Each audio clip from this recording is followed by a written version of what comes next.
Thank you so much for coming through. And as we said, today we are looking for something that we can call a resolution of some kind to get our small businesses doing business again the way they're used to, by hopefully the panel at the front to help unlock the impasse that has been over the last 2 years because we don't get affordable funding anymore.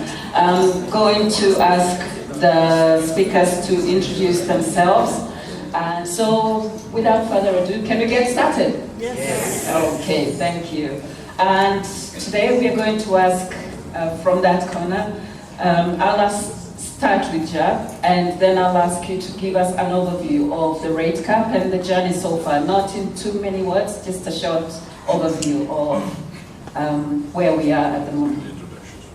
Yeah, the introduction, who you are, brief, and then you do the overview of the rate cap. Good evening. My name is Jaap van Luik. I represent Nedbank in the East African market. The topic of tonight, the rate cap, has been with us now for 2 years. And it's a very topical topic because it's been in the public domain and been debated over the last couple of weeks. The drafting initially of the law probably was drafted with all the good intentions in making bank loans affordable for the average man in the street. The question is, has it actually worked? And the answer is probably not. And that has got to do, in my view, with that commercial banks are commercial enterprises. They are responsible to their shareholders, and they have to meet certain returns on capital. In addition to that, the banking space has changed over a number of years. There are new accounting regulations have come into place at the beginning of this year, which require banks to hold more capital for high risk transactions. So what basically happened is, I think that when the interest rate cap came into being, banks started looking at their risk profiles, and that is backed up by the fact that if you looked at the credit growth before the interest rate cap, credit growth was on average between 20 to 25% per annum, and that over the last 48 months have come down to low single digits. And obviously we know that there are also other factors. Last year was a very difficult year. We had 2 elections. We had very slow economic growth. Right, thank you very much, Jab. That's Jab of Nedbank. Let's give him a warm welcome. And the next person that's going to introduce himself and then just mention briefly his view on why, even with the good intentions, the interest rate cap has not worked so far, is Mr. Isaac Awondo. Good evening. I'm Isaac Awondo. I work for Commercial Bank of Africa.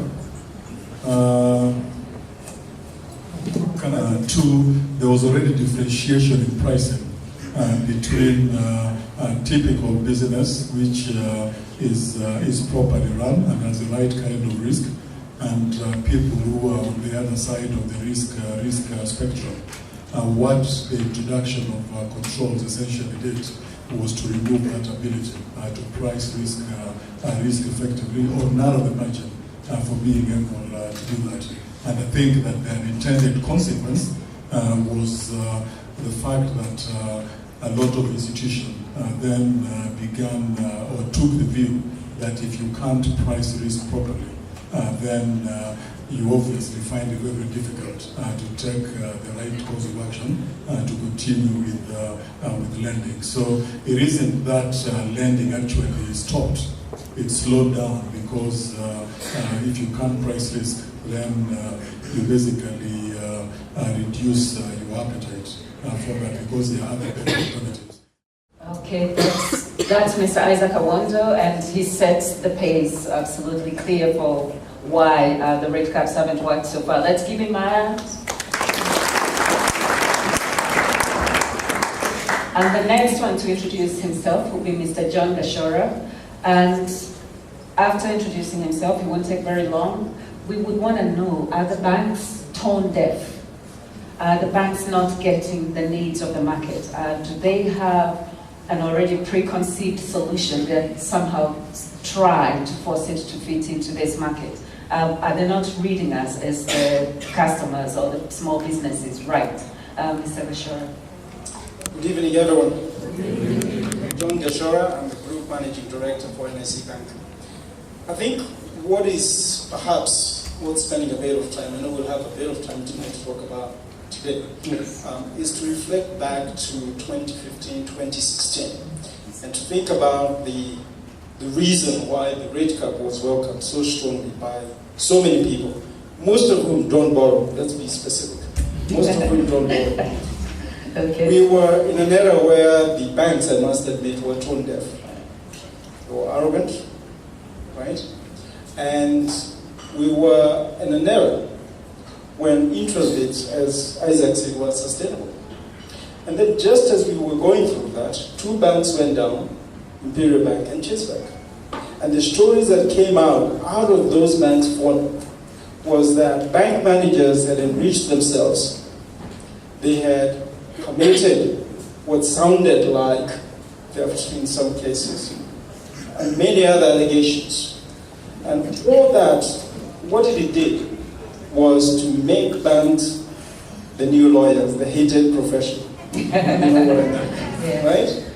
The hated profession. And when that happens, the mood of the country was absolutely against banks. And there was nothing that the banks could say when the debate of the interest rate came that could have changed the minds of people. I want to be clear and say this, that out of 26 million customers in the banks, only about 4 million were borrowing at that point actually, a lot less today, only about 4 million were borrowing customers. Yet, the support that that bill received was from more than 26 million customers. As a former central bank governor who used to say that Kenyans were bipolar when it comes to borrowing. The next one is a man really who needs no introduction. And today it's peculiar because he's a career banker. He has probably never worked in any other institutions in his life except for the last 3 years. And now he is one of those saying, we retain the rate cap. Yeah, it's surprising even to me. I don't know how he'll explain that. His name is Mr. John Gumi. He wears many hats. I don't know how many he's going to talk about tonight. Mr. John Gumi. Good evening. Yes, I am a lapsed banker. I was once a member of the tribe, and now I'm a fugitive from the tribe. Many years ago, I studied philosophy. And philosophy taught me to mistrust a wave. So when I hear people saying many things or a commonality in opinions, I have to ask myself why. The opinions that Isaac and Yap and John have expressed were mine. I was one of the leading fighters against the Donner Bill way back in 2000 to 2001. And even for this bill, I tried to round up bank chairmen to meet the president's request for them to explain to the president why the idea was a bad idea. Of course, being bank chairman, they were nowhere to be seen. It's the arrogance we're talking about.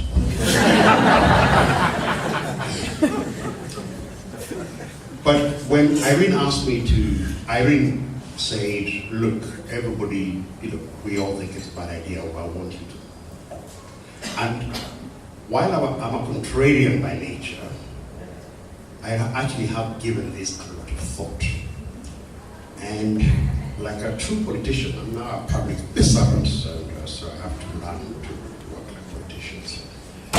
Rather than confront that question head on, I want to pose a different question to you tonight. Okay. Is Kenya's banking system fit for